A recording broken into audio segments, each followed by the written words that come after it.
YouTube comment translate settings for any language. Hello everyone, welcome to this channel.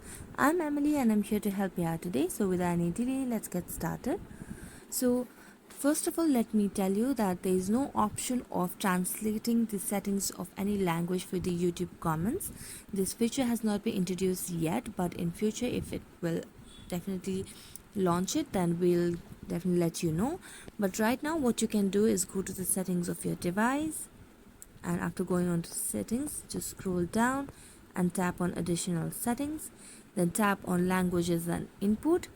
So here tap on languages, and here you can choose any of the language that defines or that is more easier for you.